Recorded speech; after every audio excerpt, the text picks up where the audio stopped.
Good morning friends, welcome back to my YouTube channel climax classes.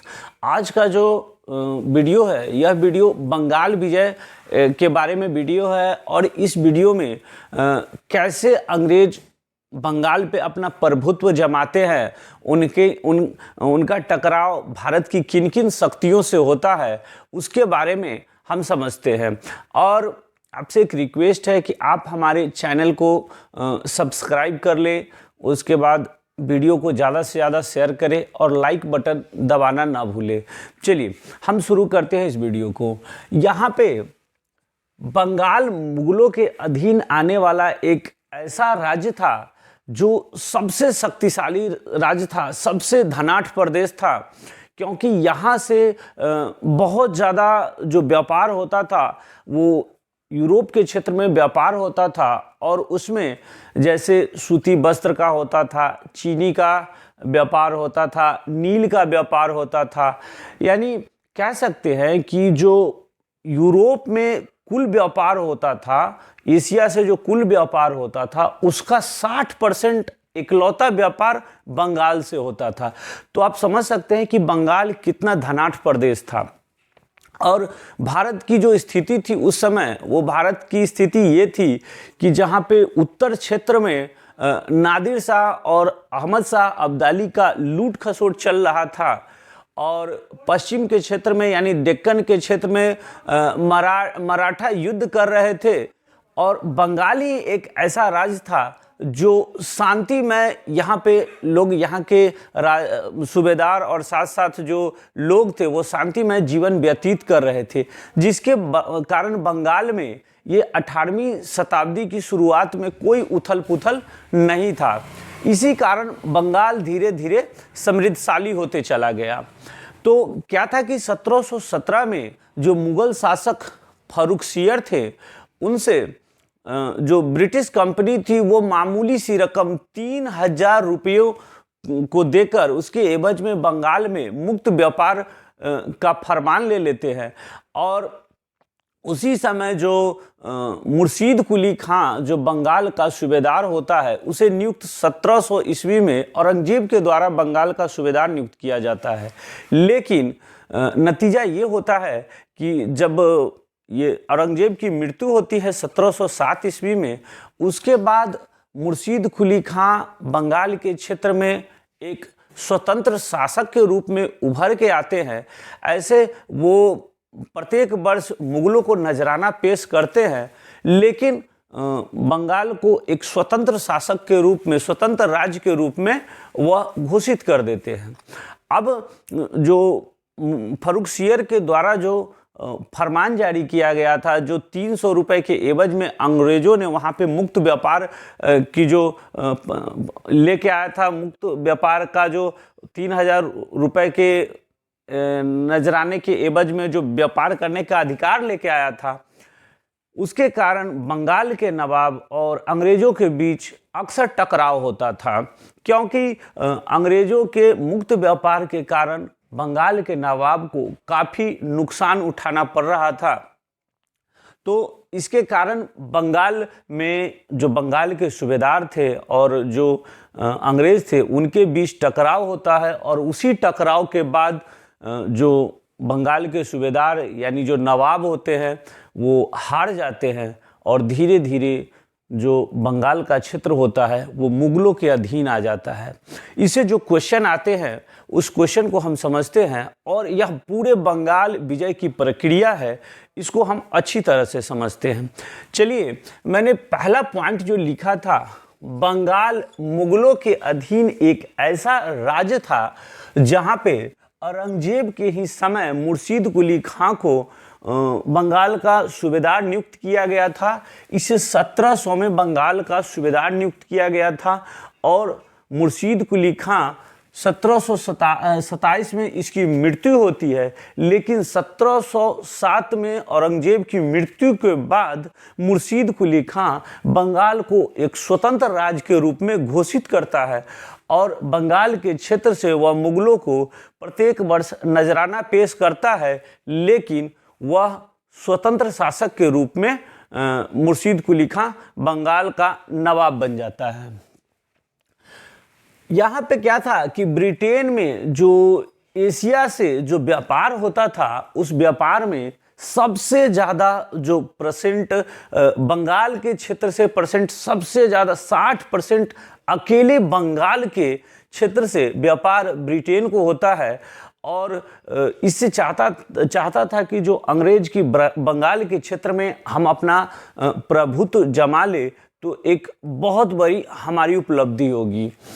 तो उसके बाद क्या था कि मैंने पहले बताया था कि 1717 ईस्वी में फर्रुखसियर से अंग्रेज जो होते हैं वो मात्र 3000 रुपए के एवज में वह बंगाल के क्षेत्र में मुक्त व्यापार करने का अधिकार प्राप्त कर लेते हैं। या तो यहाँ से क्वेश्चन जो आता है वो आता है कि सबसे पहले अंग्रेजों को बंगाल के क्षेत्र में व्यापार करने का अधिकार किसने दिया था? तो 1717 ईस्वी में फर्रुखसियर ने दिया था। उसके बाद 1727 ईस्वी में मुर्शीद कुली खां की मृत्यु हो जाती है। अब मुर्शीद कुली खां के मृत्यु के बाद वहाँ पे जो सत्ता आता है वो उसके दामाद शुजाउद्दीन मोहम्मद खान होते हैं। वो एक योग्य शासक होते हैं और बंगाल का नवाब शुजाउद्दीन खां के जिम्मे में चला जाता है। और यह 1727 से 1739 तक बंगाल का नवाब बना रहता है। इस बीच भी अंग्रेज अपना मुक्त व्यापार करते रहते हैं। तो यहाँ से कुछ खास क्वेश्चन नहीं बन के आता है, लेकिन हाँ ये कह सकते हैं कि ये मुर्शीद कुली खां की मृत्यु 1727 में जब हुई थी तो उसके बाद बंगाल का नवाब कौन बना? तो बंगाल का नवाब उसका दामाद शुजाउद्दीन मोहम्मद खां बनता है, जो 1739 तक बंगाल का नवाब बना रहता है। उसके बाद मुर्शीद कुली खां का जो पुत्र होता है वह एक अयोग्य शासक के रूप में जाना जाता है, जिसका नाम सरफराज होता है। सरफराज खां 1739 में बंगाल का नवाब बनता है और 1740 में वहाँ के जो एक सैन्य अधिकारी होते हैं अलवर्दी खां होते हैं, जिन्होंने सरफराज खान की हत्या करके बंगाल का वो नवाब बैठ जाता है। तो जब बंगाल का वो नवाब बैठता है तो दिल्ली से जो मुगल होते हैं, मुगल के जो बादशाह होते हैं, वह देखते हैं कि बंगाल में बहुत उथल पुथल चल रहा है, तो अपने आप को अलवर्दी खां योग्य घोषित करने के लिए कि नहीं, सरफराज खान की जो मैंने हत्या की है वो बंगाल के हित में किया है, इसके लिए उन्होंने मुगलों को नजराना पेश किया और मुगल इस बात से फिर सहमत हो जाते हैं। लेकिन अलवर्दी खां 1740 से लेकर 1756 के बीच में कभी भी फिर मुगलों को दोबारा नजराना पेश नहीं करता है। अब वास्तव में जो बंगाल के क्षेत्र में अंग्रेज शक्तियों से जो युद्ध शुरू होता है वह 1740 के बाद ही शुरू होता है, यानी अलवर्दी खां के बंगाल नवाब बनने के बाद ही शुरू होता है। चलिए, उसके बाद हम यहाँ पे मैंने बताया कि जो मुर्शीद कुली खां के जो पुत्र थे सरफराज खां, वह एक अयोग्य शासक थे जिसकी हत्या अलवर्दी खान ने कर दिया था। उसके बाद 1740 ईस्वी में सरफराज खां को हराकर अलवर्दी खां बंगाल का नवाब बनता है। इसे गिरिया के युद्ध में यह क्वेश्चन अगर पूछा जाए कि अलवर्दी खां ने सरफराज खां को कब हराया था, तो गिरिया के युद्ध में जो 1740 में हुआ था, इसमें हराकर अलवर्दी खां बंगाल का नवाब बनता है। और जो अलवर्दी खां का जो समय होता है 1740 से लेके 1756 के बीच, इसे बंगाल का स्वर्ण युग कहा जाता है। यानी इस समय में बंगाल सबसे ज़्यादा समृद्ध हो जाता है, बहुत ज़्यादा पैसा कमाता है और बंगाल भारत के अन्य राज्यों की अपेक्षा बहुत धनाढ़ प्रदेश हो जाता है। इस बीच क्या होता है कि अंग्रेज के व्यापार में बंगाल में प्रांतीय राजस्व का काफ़ी नुकसान होता है, जिससे अलवर्दी खां और जो अंग्रेज होते हैं उनके साथ टकराव भी होता है। अलवर्दी खान ने ही कहा था कि, यह क्वेश्चन अगर पूछे कि अलवर्दी खान ने ही कहा था कि जो यूरोपीय शक्ति हैं, जो यूरोपियन है, वह एक मधुमक्खी के छत्ते की तरह है, जिसे छेड़ा ना जाए तो शहद देते हैं, अगर छेड़ दिया जाए तो काट काट के मार डालते हैं। यह अलवर्दी खां का कथन था, जिन्होंने यूरोपियों के लिए बोला था। उसके बाद अलवर्दी खां का जो मृत्यु होता है 1756 ईस्वी में अलवर्दी खां की मृत्यु हो जाती है। उससे पहले 1751 ईस्वी में जो मराठा होते हैं वो बंगाल पर एक बार आक्रमण करते हैं, और आक्रमण करने के साथ साथ जो बंगाल का उड़ीसा का कुछ पार्ट होता है उसे कैप्चर कर लेते हैं, और जो चौथ कर होता है वो भी बंगाल के क्षेत्र में लगा देते हैं।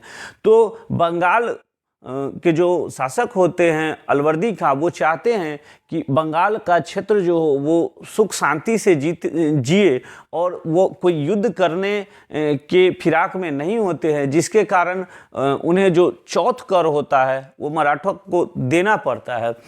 इसी के साथ इसका फ़ायदा उठा के जो अंग्रेज होते हैं वो क्या करते हैं, उनका जो किला होता है उसके चारों तरफ खाई बनवा देते हैं। ये जो उनका फोर्ट विलियम होता है उस किले के चारों तरफ खाई बनवा देते हैं। ये जब मराठा बंगाल के जो शासक होते हैं जब उस पर आक्रमण करते हैं उसके बाद। लेकिन 1756 में अलवर्दी खां की मृत्यु हो जाती है, और उसके मृत्यु होने के बाद बंगाल का स्वरूप थोड़ा बदल जाता है। अलवर्दी खां का कोई उत्तराधिकारी, अलवर्दी खान का कोई पुत्र नहीं होता है, उनकी 3 बेटियां होती है, जिसके कारण क्या होता है कि जो बंगाल का क्षेत्र का जो नवाब उत्तराधिकारी की जो लड़ाई होती है वो थोड़ा पेचीदा हो जाता है। अब बंगाल खान अलवर्दी खान की 3 पुत्री थी। एक बड़ी पुत्री का नाम घसीटी बेगम था, जिनका शादी ढाका में हुआ था। दूसरी पुत्री जिनका शादी पूर्णिया में हुआ था, और तीसरी पुत्री का शादी जो पटना में हुआ था, उसके पुत्र सिराजुद्दौला बंगाल की गद्दी पर बैठते हैं। लेकिन बंगाल की गद्दी पर बैठना सिराजुद्दौला के लिए आसान नहीं होता है, क्योंकि उनकी जो 2 मौसियाँ होती हैं, घसीटी बेगम, और जो पूर्णिया में उनके जो मौसेरा भाई होते हैं जिसे शौकत जंग के नाम से जानते हैं, तो ये दोनों अलवर्दी खान का विरोध करते हैं। साथ साथ जो सिराजुद्दौला का विरोध करते हैं, और साथ साथ जो सिराजुद्दौला के दरबार में कुछ ऐसे व्यक्ति होते हैं वो भी सिराजुद्दौला को उनका मन ही मन विरोध करते हैं। और वो कौन होते हैं, तो देखिए सिराजुद्दौला के जो दरबार में जो उनके विरोधी होते हैं, शत्रु होते हैं, उनमें से एक जगत सेठ होते हैं। जगत सेठ एक बैंकर के रूप में काम करते हैं, ये बहुत पैसे वाले होते हैं। उसके बाद अमीचंद होते हैं। अमीचंद कौन होते हैं, तो अमीचंद एक व्यापारी होते हैं। साथ साथ राजबल्लभ होते हैं, और इनके सबसे बड़े यही दुश्मन होते हैं। राजबल्लभ सिराजुद्दौला के बहुत बड़े दुश्मन होते हैं, क्योंकि इनका पुत्र जो होता है वो अंग्रेजों की शरण में चला जाता है। उसके बाद राय दुर्लभ होते हैं, और इनका जो विश्वसनीय सेनापति मीर जाफर होता है ये भी सिराजुद्दौला के आंतरिक दुश्मन होते हैं। इन सब की धोखाधड़ी के कारण ही सिराजुद्दौला कमज़ोर होता चला जाता है। चलिए, उसके बाद क्या होता है कि जब उनके जो पूर्णिया वाले जो सूबेदार भाई जो होते हैं जिनका नाम शौकत जंग होता है, तो शौकत जंग को हराने के लिए सिराजुद्दौला बंगाल से पूर्णिया की ओर चलते हैं। तो क्या होता है, उन्हें रास्ते में ही पता चलता है कि जो अंग्रेज है वो बंगाल में कुछ गड़बड़ी पैदा कर रहे हैं। तो वापस राजमहल की पहाड़ियाँ से सिराजुद्दौला वापस बंगाल चले जाते हैं, और बंगाल चले जाने के बाद वहाँ पहले अंग्रेज़ों के साथ उन्होंने युद्ध किया, अंग्रेज़ों को हराया। अंग्रेज वहाँ से भाग जाते हैं, शुरुआती दौर में भाग जाते हैं, फिर वापस सिराजुद्दौला पूर्णिया की ओर आते हैं, और अपने जो उनकी मौसी के बेटे शौकत जंग होते हैं उनको इन्होंने अक्टूबर 1756 में मनिहारी के युद्ध में मार देते हैं। उसके बाद फिर इनको समाप्त करने के बाद फिर चले जाते हैं बंगाल। साथ साथ जो फ्रांसीसी होते हैं और जो अंग्रेज होते हैं वो अपने किलों की किलाबंदी करते रहते हैं वहाँ पे बंगाल में। यह बात सिराजुद्दौला को पता चलता है। सिराजुद्दौला ने उसे मना किया कि आप आप व्यापार करते हैं, व्यापार कीजिए, आप अपने किले का किलाबंदी मत कीजिए। तो फ्रांसीसी तो इस बात को मान जाते हैं, लेकिन ब्रिटेन के जो लोग होते हैं वो इस बात को नहीं मानते हैं, क्योंकि उन्हें पता होता है कि सिराजुद्दौला के शत्रु उनके घर में भी बैठे हैं और अंग्रेज उन सबको अपनी तरफ लुभा के खींच लेते हैं, जिसके कारण वो सिराजुद्दौला की बात को नहीं मानते हैं। साथ साथ सिराजुद्दौला जब अंग्रेज़ों का जो फोर्ट विलियम किला होता है उस पे क्या करते हैं, 20 जून 1756 को फोर्ट विलियम पर सिराजुद्दौला कब्जा कर लेते हैं। यहाँ से क्वेश्चन आता है कि जो फोर्ट विलियम पे सिराजुद्दौला ने कब कब्जा किया था, तो 20 जून 1756 को फोर्ट विलियम पर सिराजुद्दौला कब्जा कर लेते हैं और अंग्रेजों को बंगाल के क्षेत्र से भाग के जो एक फुलता द्वीप है उस पे जाके सारे अंग्रेज शरण ले लेते हैं। लेकिन यहाँ पे जब कुछ ऐसे अंग्रेज होते हैं जिन्हें सिराजुद्दौला पकड़ के एक जो फोर्ट विलियम का जो एक कोठरी होता है, एक छोटा सा कमरा होता है, उसमें लगभग 146 लोगों को ये कैद करते हैं। ये बात बताता कौन है, तो एक अंग्रेजों का ही व्यक्ति जेड हॉलवेल होता है। जेड हॉलवेल ने बताया कि एक घटना घटी थी जिसे ब्लैक होल ट्रेजेडी के नाम से जानते हैं, काल कोठरी की त्रासदी। और यह त्रासदी 20 जून 1756 को ही घटी थी, जिस दिन सिराजुद्दौला ने फोर्ट विलियम पे कब्जा किया था। तो इन्होंने हॉलवेल ने बताया कि सिराजुद्दौला जो कुछ अंग्रेज बच जाते हैं उनको क्या करते हैं कि एक छोटे से कमरे में बंद करके 146 लोगों को बंद कर देते हैं और कल होकर जब कमरा खोला जाता है तो उसमें से मात्र 23 व्यक्ति जिंदा रहते हैं, बाद बाकी सारे व्यक्ति मरे होते हैं, जिसमें से 23 व्यक्ति में बचे में से एक मैं भी था। ये हॉलवेल ने बताया था, अंग्रेजों को बताया था, या ये भी इसके लिए कोई प्रमाण नहीं मिला था, लेकिन हो सकता है कि सिराजुद्दौला पे कब्जा करने के लिए अंग्रेज ने एक मनगढ़ंत कहानियां भी बना दी थी। यह बात पूरे बंगाल के क्षेत्र के साथ साथ मद्रास के क्षेत्र में भी यह बात फैल जाती है। तो यहाँ से एक क्वेश्चन आप याद रखेंगे कि ब्लैक होल ट्रेजेडी की घटना कब घटी थी, तो ब्लैक होल ट्रेजेडी की घटना 20 जून 1756 को घटी थी, जिसमें 146 व्यक्ति को सिराजुद्दौला ने एक छोटे से कमरे में बंद कर दिया था, जिसमें कल होकर जब कमरा खोला गया तो मात्र 23 व्यक्ति जिंदा थे, बाद बाकी जो लोग थे उनका दम घुटने के कारण मृत्यु हो गया था। यह बात जब पता चलता है, जो मद्रास के क्षेत्र में बैठे होते हैं अंग्रेज, जब उन्हें पता चलता है क्लाइव को, तो क्लाइव के साथ साथ वहाँ पे वाटसन और क्लाइव अपनी सेनाओं के जत्था को लेकर मद्रास से बंगाल की ओर आते हैं। और बंगाल की ओर आने के साथ साथ क्लाइव के नेतृत्व में जनवरी 1757 को कलकत्ता पर इन्होंने फिर से कब्जा कर लिया। यानी सिराजुद्दौला थोड़ा सा कमज़ोर पड़ गए और अंग्रेज फिर से जनवरी 1757 में कलकत्ता पे कब्जा कर लिया। साथ साथ जब ये कब्जा करते हैं उसके बाद अंग्रेजों से ये सिराजुद्दौला एक संधि कर लेते हैं, क्योंकि जो सिराजुद्दौला था एक मैच्योर्ड व्यक्ति नहीं थे, एक बहुत कम उम्र के व्यक्ति थे। तो इन्होंने क्या किया कि अंग्रेजों से एक संधि कर लिया, जिस संधि का नाम था अलीनगर की संधि। और अलीनगर की संधि फरवरी 1757 में सिराजुद्दौला और क्लाइव के बीच होती है। इस संधि में यह कहा जाता है कि जो इस युद्ध में जो हमारी क्षति हुई है उसको भरपाई करना है। साथ साथ आप फिर से बंगाल के क्षेत्र में मुक्त व्यापार करने का अधिकार दो और हमारे किसी भी काम में आप हस्तक्षेप नहीं करो। तो इन संधि के साथ फरवरी 1757 में अलीनगर की संधि होती है, लेकिन मार्च 1757 में चंद्रनगर पे चंद्रनगर का जो क्षेत्र होता है उसे अंग्रेज पुनः जीत लेते हैं और जीतने के साथ साथ क्या करते हैं, वो उल्टा ही सिराजुद्दौला को दोषी ठहराते हैं कि आपने अलीनगर संधि का उल्लंघन किया।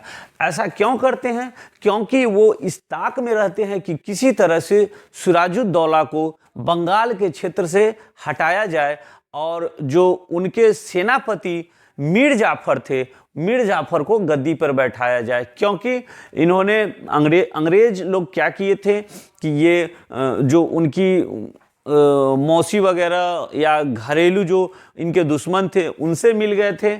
साथ साथ जो उनका सेनापति मीर जाफर और जो कुछ व्यापारी थे, बैंकर थे, इन सब से मिल चुके थे। और साथ साथ राजवल्लभ जो थे, उनके दरबार में एक राजवल्लभ जो थे, राजवल्लभ के पुत्र को अंग्रेजों ने शरण दे रखी थी और सारा भेदिया की तरह उनकी जो जानकारी होती थी उसे प्राप्त करते थे। अब अंग्रेजों की लालसा इतनी बढ़ गई थी कि अब मैं आसानी से बंगाल को जीत सकता हूं क्योंकि इनके दुश्मन तो घर में ही हैं।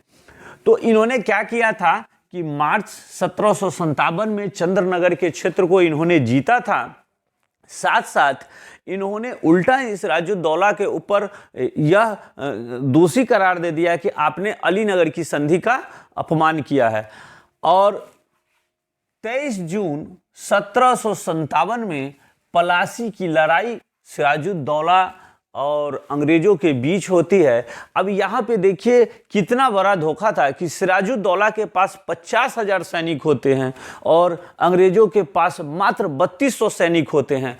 फिर भी अंग्रेज सिराजुद्दौला का हरा देते हैं क्योंकि सिराजुद्दौला का जो सेनापति जिनके पास लगभग 30,000 सैनिक होते हैं, वो मीर जाफर ने सिराजुद्दौला को धोखा दिया था। उन्होंने युद्ध में भाग नहीं लिया था, इसके कारण सिराजुद्दौला हारते हैं। तो यहाँ से जो क्वेश्चन सबसे ज़्यादा इम्पॉर्टेंट है वो क्या है, 23 जून 1757 में पलासी की युद्ध होती है और पलासी की युद्ध में अंग्रेजों के जो नायक होते हैं वो क्लाइव होते हैं, रॉबर्ट क्लाइव होते हैं।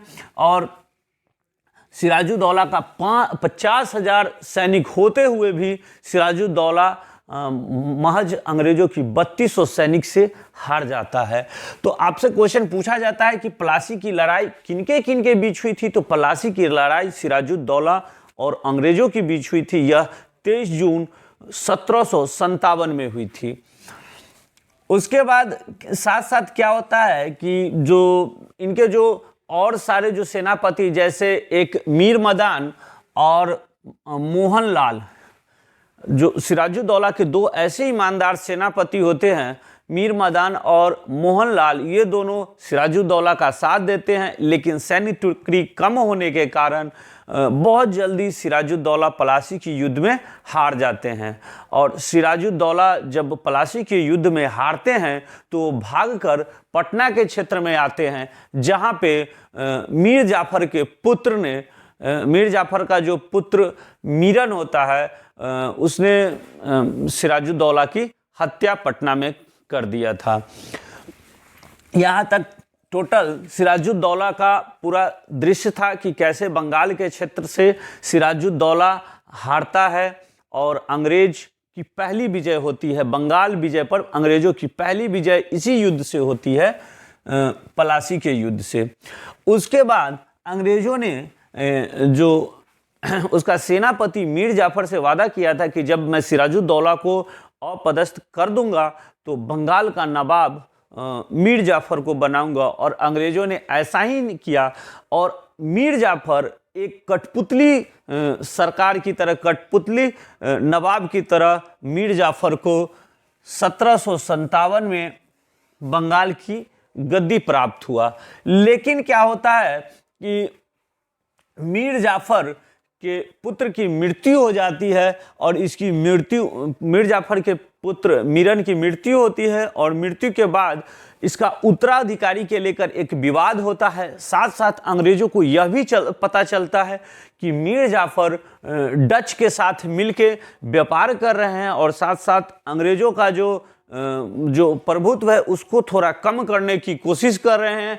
इससे अंग्रेज नाखुश हो जाते हैं और इसी के बीच यह मीर जाफर का कुछ अल्टरनेट ढूंढते हैं और उन्हें पता चलता है कि मीर जाफर का जो दामाद मीर कासिम है वो मीर जाफर के विरुद्ध है। तो अंग्रेज़ों ने मीर जाफर के दामाद मीर कासिम से संपर्क किया और मीर कासिम ने ये भी बोला कि अगर आप मुझे बंगाल का नवाब बना देंगे तो मैं और आपको प्रॉफिट दूंगा, मैं व्यापार के साथ साथ आपके कार्यों में कोई बाधा नहीं डालूंगा।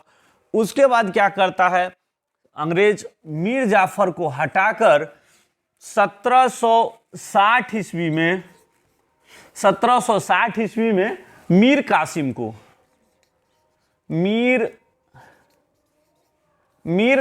को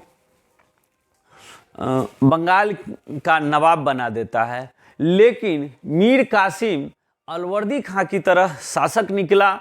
वह क्या करता है कि बंगाल के क्षेत्र में जो भारत के व्यापारी होते हैं उनके लिए मुक्त व्यापार पुनः शुरू कर देता है, जिससे अंग्रेज के अंदर बहुत रोष हो जाता है। वह चाहता नहीं था, उसे लग जाता है कि नहीं, मीर कासिम तो ऐसा निकला जो अपने देश के प्रति, अपने बंगाल के लोगों के प्रति ज़्यादा यह सहानुभूति प्रकट कर रहा है। तो इसके कारण मीर कासिम अंग्रेजों के दुश्मन हो जाते हैं। मीर कासिम एक और ऐसा काम करता है जो अंग्रेजों के दिमाग में यह बात खटक रही थी कि इसने ऐसा क्यों किया। मीर कासिम मुर्शिदाबाद से अपनी राजधानी मुंगेर कर देता है। मीर कासिम मुर्शिदाबाद से या अपनी राजधानी को कहाँ किया, मुंगेर किया। यह क्वेश्चन आ सकता है कि किसने बंगाल की राजधानी मुर्शिदाबाद से मुंगेर किया था, तो यह मीर कासिम ने किया था। उसके साथ साथ भारतीय व्यापारियों को इसने मुक्त व्यापार के लिए भी खोल दिया था और जो भारत के व्यापारी हैं वो मुक्त व्यापार कर सकते थे।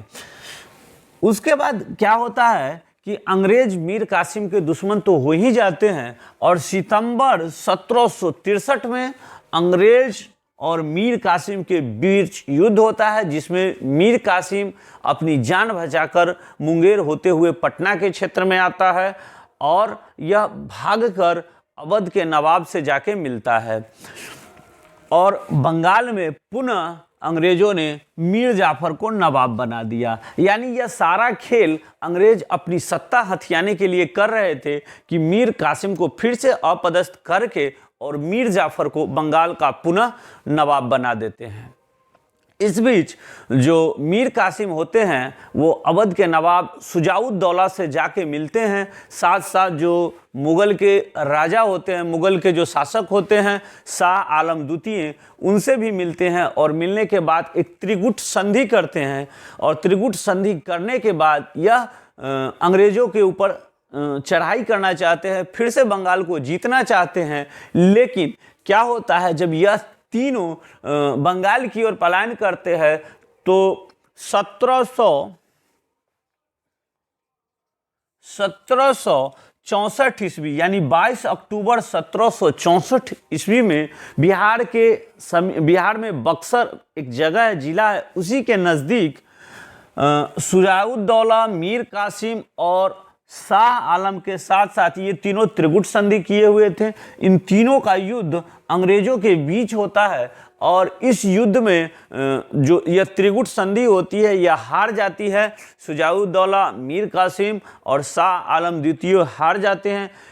उस समय जो बक्सर के युद्ध में जो सेना नायक थे वो कौन थे, तो अंग्रेज के तरफ से हेक्टर मुनरो युद्ध का संचालन कर रहे थे और इस युद्ध में जो त्रिगुट संधि होती है, जो शुजाउद्दौला होता है, उसके बाद मीर कासिम होता है और मुगल के जो शासक शाह आलम द्वितीय होते हैं, ये तीनों हार जाते हैं।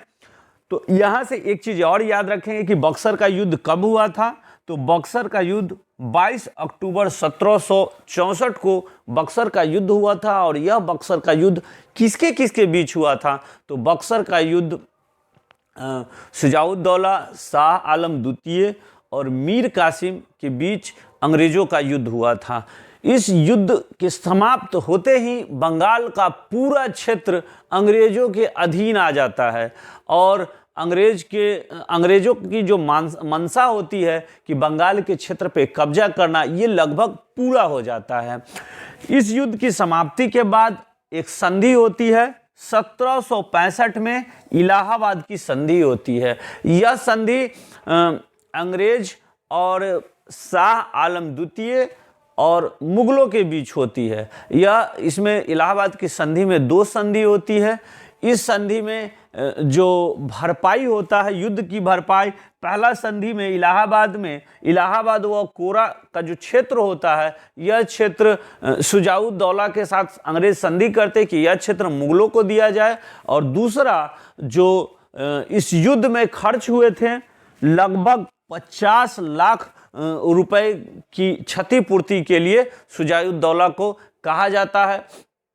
यह संधि मुगलों के लिए और जो अवध के नवाब थे शुजाउद्दौला, इन दोनों के लिए अंग्रेज़ों के साथ होते। इसे याद रखेंगे कि इलाहाबाद की संधि कब हुई थी? तो 1765 में इलाहाबाद की संधि होती है।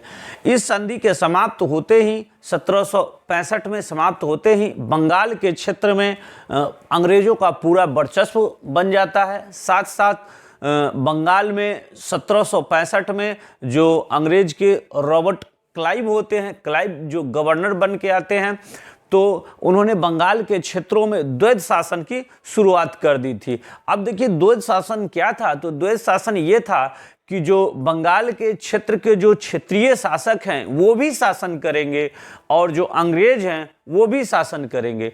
तो अंग्रेजों का काम क्या था? जो लाभ वाला काम होता था, जैसे टैक्स वसूलना, जो व्यापार करना, ये सारा काम अंग्रेज अपने अधीन रखे हुए थे। और जो बंगाल के क्षेत्र में लोगों के वेलफेयर के लिए जो काम किया जाता था, जैसे सड़क बनवाना, ये सब जो काम था, ये सब काम जो मुगलों के अधीन और जो बंगाल का जो सूबेदार नियुक्त किया गया था उसे उनके द्वारा यह काम कराया जाता था। तो यहाँ से ये भी क्वेश्चन आता है कि द्वैध शासन की शुरुआत किसने की थी?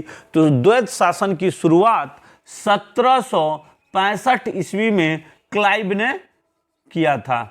इसे आप याद रखेंगे कि बंगाल के क्षेत्र में जो द्वैध शासन की शुरुआत की थी वो किसने की थी? तो रॉबर्ट क्लाइव ने किया था, जिसका अंत 1772 ईस्वी में वॉरेन हेस्टिंग्स जब बंगाल के गवर्नर बनते हैं तो उन्होंने क्या किया? इस द्वैध शासन को समाप्त कर दिया। तो यह क्वेश्चन बहुत ज़्यादा पूछा जाता है कि बंगाल में द्वैध शासन की शुरुआत किसने की थी और बंगाल में द्वैध शासन को समाप्त किसने किया था।